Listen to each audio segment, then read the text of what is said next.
This is not a video where I'll just throw random drills at you and say, go practice them. In this video, I'll show you 5 simple but devastatingly effective skills that you absolutely need as a defensive midfielder. By the end of this video, you'll stop just surviving midfield battles and start dominating them. Let's get into the first one. This is one of the most basic skills in football, but in midfield, it becomes a weapon. The V-drag principle is quite simple, really. All you have to do is pull the ball back with the sole of your foot but speed isn't really necessary. You're basically just selling the idea that you're going one way, and then you drag the ball to the other. This simple skill matters a lot for defensive midfielders because you're always receiving the ball under pressure.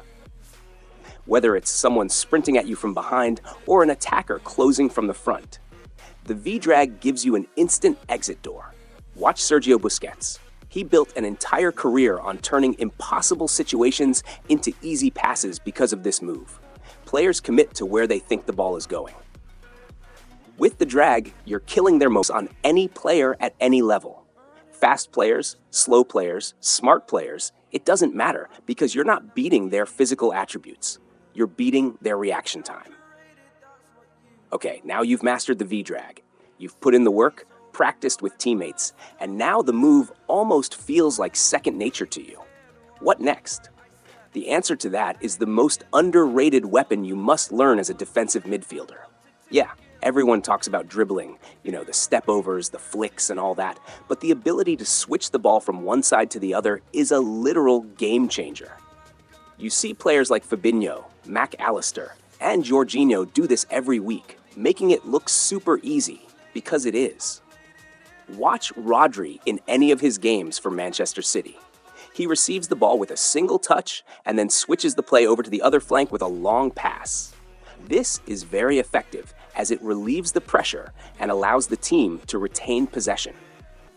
You already know how to execute this move, but there are 2 mistakes most players make that you need to know about so that you can avoid them. The first one is taking the wrong first touch when receiving the ball. For example, when you want to switch the play to the other flank with a long pass, make sure you take a longer first touch because a short first touch won't give you so minimize your steps to switch the play.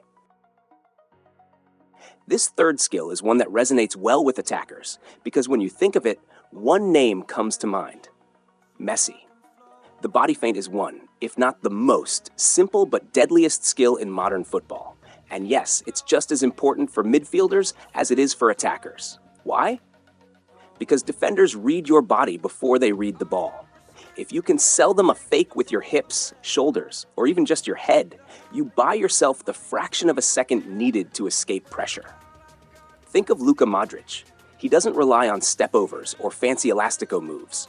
He shifts his body one way, the defender bites, and he's gone the other. The genius is that this works even before you receive the ball. Another great example is Romeo Lavia.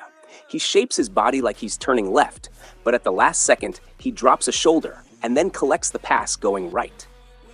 The defender reacts to your body, not the ball. And if you master this, you'll always feel like you have space in midfield because you're creating it with deception. It doesn't matter if you're a beginner, advanced, or even really good. The body feint is like your experience level. You have to practice it, and there's always room for improvement.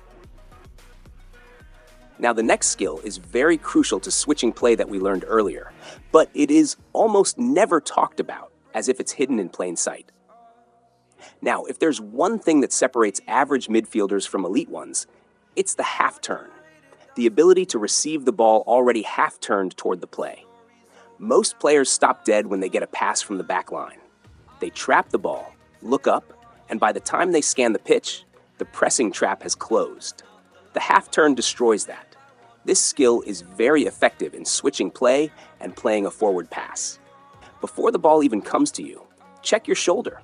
Scan where the pressure is, where the space is. Then open your body to receive at an angle. It's basically trapping the ball with your left foot and passing with your right. Now that's just a good half turn. A great half turn is a combination of a good scan right before it to know which way to half turn. Turning the right way means that you're aware of the pressure coming from a certain angle. And by doing so, you use your back as a wall that can soak up some pressure in case it's there. Turning the wrong way could mean the pressure on you results in an immediate contact with the defender pressing you. Scan, then turn. Not the other way around. The holy grail for a CDM is passing between or behind the defensive lines. You need to understand that anyone, whether you're a beginner or advanced, can pass sideways or backwards. That's easy. But if you can find a forward pass into your attacking midfielder or striker between two defenders, you've just broken the press. That single pass eliminates 4 or 5 opponents in one stroke. Notice when the player receives the ball, he doesn't scan, he doesn't control, he just whips it first time around the corner in behind the defensive line. Think about Toni Kroos. He doesn't dribble, he doesn't run. He kills teams with passes that cut right through the midfield block. The principle is patience. Don't force it. Wait until the gap opens, then fire it in with precision. And here's the secret. The weight of the pass matters more than the angle. Too soft? It gets intercepted. Too hard? Your teammate can't control it. Get this right, and you become the heartbeat of the team. And here's my final take. All 5 skills mentioned here are useless if you treat them as tricks you pull out during a match. They have to become instinct. You don't have time to think, okay, now I'll drag the ball, now I'll body feint. By the time you think, the ball is gone. You need to train these in small-sided games where the pressure is constant. Train scanning before every pass. Train switching play until your body knows the weight without you measuring it. Train until these moves are second nature. Because in the end, the best defensive midfielders aren't the ones who know the most skills. They're the ones whose instincts are sharp enough that the right move just happens. Your instincts are your signature. They're what make you unique in midfield. Don't copy mine. Don't copy anyone's. Develop your own. Get out there and trust what your body already knows.